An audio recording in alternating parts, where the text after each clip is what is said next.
بسم اللہ الرحمن الرحیم۔ السلام علیکم۔ کیا اسلام تلوار کے زور پر پھیلا؟ اسلام اپنی صداقت پر ایمان لانے کے لیے کسی کو مجبور نہیں کرتا، بلکہ دلائل کی روشنی میں ہدایت کی راہ کو ضلالت کی راہ سے ممتاز کر کے دکھا دینے کے بعد ہر شخص کو اختیار دیتا ہے کہ چاہے غلط راستے پر چل کر نامرادی کے گڑھے میں جا گرے اور چاہے سیدھے راستے پر لگ کر حقیقی اور دائمی فلاح و کامرانی سے بہرہ اندوز ہو۔ لیکن ہم یہ بتا دینا ضروری سمجھتے ہیں کہ اسلام کی اشاعت کو تلوار سے ایک گونا تعلق ضرور ہے۔ اس میں شک نہیں کہ جہاں تک تبلیغ دین الہی کی حد ہے اس میں تلوار کا کوئی کام نہیں ہے، لیکن اس تبلیغ کے ساتھ کچھ چیزیں اور بھی ہیں جن کے تعاون سے دنیا میں اسلام کی اشاعت ہوئی ہے۔ عموماً ہم دیکھتے ہیں کہ جب انسان بے قیدی کی زندگی بسر کرتا ہے اور اپنی خواہشات کی پیروی میں کسی اخلاقی ضابطے کا پابند نہیں ہوتا تو اسے اپنی اس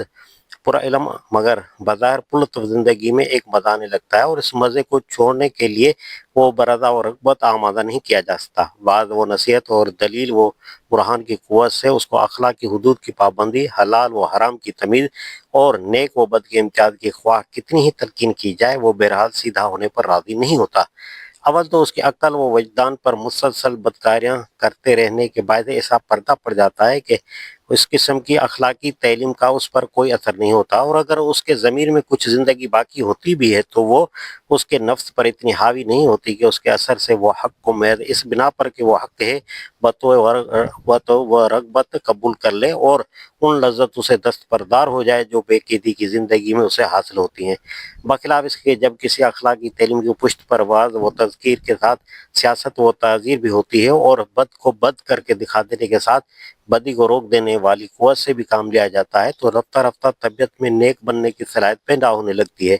حدود کی پابندی اور برے بھلے کی تمیز آہستہ آہستہ ترقی کرتی ہے اور آخرکار وہی انسان اس نیکی کی تعلیم کو دل میں جگہ دینے لگتا ہے جو بے قیدی کی زندگی میں اس کو سننے کا بھی روادار نہ تھا۔ تھوڑی دیر کے لیے کسی ایسی سوسائٹی کا تصور کیجئے جس میں کوئی قانون نافذ العمل نہیں، اس کا ہر فرد اخلاقی حدود کی پابندی سے مبرا ہے، جس پر بس چلتا ہے اسے لوٹ لیتا ہے، جسے عداوت ہوتی ہے اسے مار ڈالتا ہے، جس چیز کی ضرورت ہوتی ہے اسے چرا کر یا چھین کر حاصل کر لیتا ہے، جو خواہش دل میں پیدا ہوتی ہے اسے جس طریقے سے چاہتا ہے پورا کر لیتا ہے، علت و حرمت کی اسے تمیز نہیں ہوتی، جائز و ناجائز کے فرق سے وہ ناواقف ہوتا ہے، حقوق و فرائض کے تخیل سے اس کا دماغ خالی ہوتا ہے، اس کے سامنے بس اپنی خواہشات ہوتی ہیں اور انہیں پورا کرنے کے امکانی وسائل ہوتے ہیں۔ ایسی حالت میں اگر کوئی اخلاقی مسئلہ کھڑا ہو اور لوگوں کو حلال و حرام کی تمیز سکھائے، جائز و ناجائز کی حد بندی کرے، مقاصد میں حسن و قبح اور طریقوں میں نیک و بد کا فرق قائم کرے، چوری سے، حرام خوری سے، خون ناحق سے، زنا اور فواحش سے روکے، افراد کے لیے حقوق اور فرائض متعین کرے اور ایک مکمل ضابطہ قوانین اخلاق مرتب کر کے رکھ دے، مگر اس قانون کی تنفیذ کے لیے اس کے پاس واضح و اور دلیل و حجت کے سوا کوئی قوت نہ ہو، تو کیا یہ امید کی جا سکتی ہے کہ وہ جماعت اپنی آزادی پر ان قیود کو بخوشی قبول کر لے گی؟ کیا وہ اس کے مشقت دلائل سے مغلوب ہو کر برضا و رغبت قانون کی پابند بن جائے گی؟ کیا وہ اس کی پردرد نصیحتوں سے اتنی متاثر ہوگی کہ خود بخود ان لذتوں سے کنارہ کش ہو جائے جو اس کو بے قیدی کی زندگی میں حاصل ہیں؟ ہر شخص جو انسانی فطرت کا رازداں ہے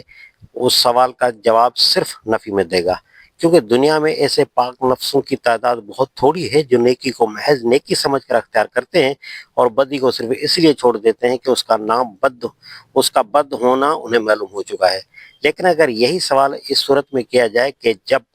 وہ معلم کسی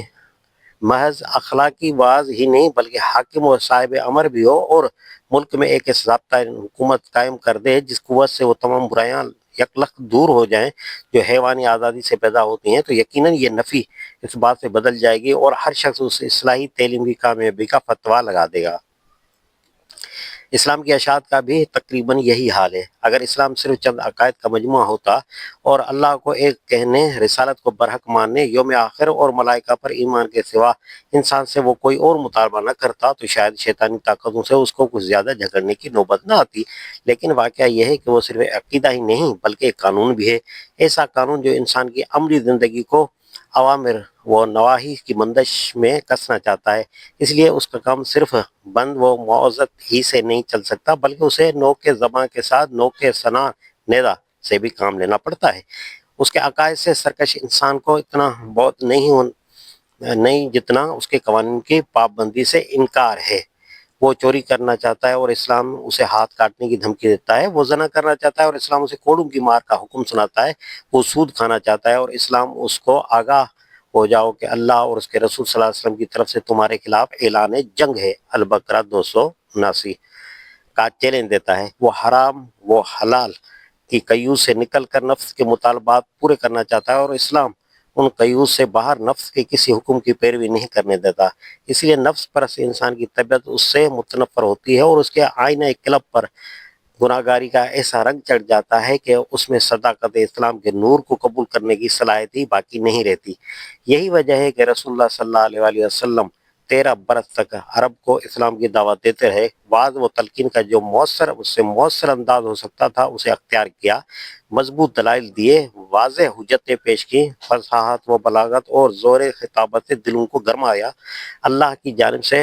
مہیر العقل معجزے دکھائے، اپنے اخلاق اور اپنی پاک زندگی سے نیکی کا بہترین نمونہ پیش کیا، اور کوئی ذریعہ ایسا نہ چھوڑا جو حق کے اظہار و اثبات کے لیے مفید ہو سکتا تھا۔ لیکن آپ صلی اللہ علیہ وسلم کی قوم نے آفتاب کی طرح آپ صلی اللہ علیہ وسلم کی صداقت کے روشن ہو جانے کے باوجود آپ صلی اللہ علیہ وسلم کی دعوت قبول کرنے سے انکار کر دیا۔ حق ان کے سامنے خوب ظاہر ہو چکا تھا، انہوں نے برائے لین دیکھ لیا تھا کہ جس راہ کی طرف ان کا ہادی انہیں بلا رہا ہے وہ سیدھی راہ ہے، اس کے باوجود صرف یہ چیز انہیں اس راہ کو اختیار کرنے سے روک رہی تھی کہ ان لذتوں کو چھوڑنا انہیں ناگوار تھا جو کافرانہ بے قیدی زندگی میں انہیں حاصل تھی۔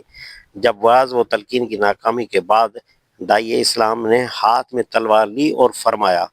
خبردار، ہر جاہلی رسم، خون کا بدلہ اور مال کا دعویٰ میرے ان دونوں قدموں کے نیچے ہے کا اعلان کر کے تمام موروثی امتیازات کا خاتمہ کر دیا، عزت و اقتدار کے تمام رسمی بتوں کو توڑ دیا، ملک میں ایک منظم اور منضبط حکومت قائم کر دی، اخلاقی قوانین کو بزور نافذ کر کے اس بدکاری و گناہ گاری کی آزادی کو سلب کر لیا جس کی لذتیں ان کو مدہوش کیے ہوئے تھیں، اور وہ پرامن فضا پیدا کر دی جو اخلاقی فضائل اور انسانی محاسن کے نشو و نما کے لیے ہمیشہ ضروری ہوا کرتی ہے۔ تو دلوں سے رفتہ رفتہ بدی و شرارت کا زنگ چھوٹنے لگا، طبیعتوں سے فاسد مادے خود بخود نکل گئے، روحوں کی کثافتیں اور دور ہو گئیں، اور یہی نہیں کہ آنکھوں سے پردہ ہٹ کر حق کا نور صاف عیاں ہو گیا، بلکہ گردنوں میں وہ سختی اور سروں میں وہ اخوت باقی نہیں رہی جو ظہور حق کے بعد انسان کو اس کے آگے جھکنے سے بعد رکھتی ہے۔ عرب کی طرح دوسرے ممالک نے بھی جو بھی اسلام کو سرحد سے قبول کیا، 1 صدی کے اندر چوتھائی دنیا مسلمان ہو گئی، تو اس کی وجہ بھی یہی تھی کہ اسلام کی تلوار نے ان پردوں کو چاک کر دیا جو دلوں پر پڑے ہوئے تھے، اس فضا کو صاف کر دیا جس کے اندر کوئی اخلاقی تعلیم پنپ نہیں سکتی تھی، ان حکومتوں کے تختے الٹ دیے جو حق کے دشمن اور باطل کی پشت پناہ تھی، ان بدکاریوں کا استحصال کر دیا جو دلوں کو نیکی و پرہیزگاری سے دور رکھتی تھی، ان عادلانہ اخلاقی قوانین کو نافذ کیا جو آدمی کو حیوانیت کے درجے سے نکال کر انسان بنا دیتے ہیں، اور پھر اسلام کو عملی پیکر میں پیش کر کے دنیا پر ثابت کر دیا کہ انسان کی اخلاقی و مادی اور روحانی ترقی کے لیے اس سے بہتر کوئی اور دستور عمل نہیں ہو سکتا۔ لہذا جس طرح یہ کہنا غلط ہے کہ اسلام تلوار کے زور سے لوگوں کو مسلمان بناتا ہے، اسی طرح یہ کہنا بھی غلط ہے کہ اسلام کے اشاعت میں تلوار کا کوئی حصہ نہیں ہے۔ حقیقت ان دونوں کے درمیان ہے، اور وہ یہ ہے کہ اسلام کی اشاعت میں تبلیغ اور تلوار دونوں کا حصہ ہے، جس طرح ہر تہذیب کے قیام میں ہوتا ہے۔ تبلیغ کا کام تخم ریزی ہے اور تلوار کا کام قبلہ رانی، ہل چلانے کا کام۔ پہلے تلوار زمین کو نرم کرتی ہے تاکہ اس میں بیج کو پرورش کرنے کی قابلیت پیدا ہو جائے، پھر تبلیغ بیج ڈال کر آبپاشی کرتی ہے تاکہ وہ پھل حاصل ہو جو اس باغبانی کا مقصود حقیقی ہے۔ ہم کو دنیا کی پوری تاریخ میں کسی ایسی تہذیب کا نشان نہیں ملتا ہے جس کے قیام میں ان دونوں عناصر کا حصہ نہ ہو۔ تہذیب کی کسی خاص شکل کا کیا ذکر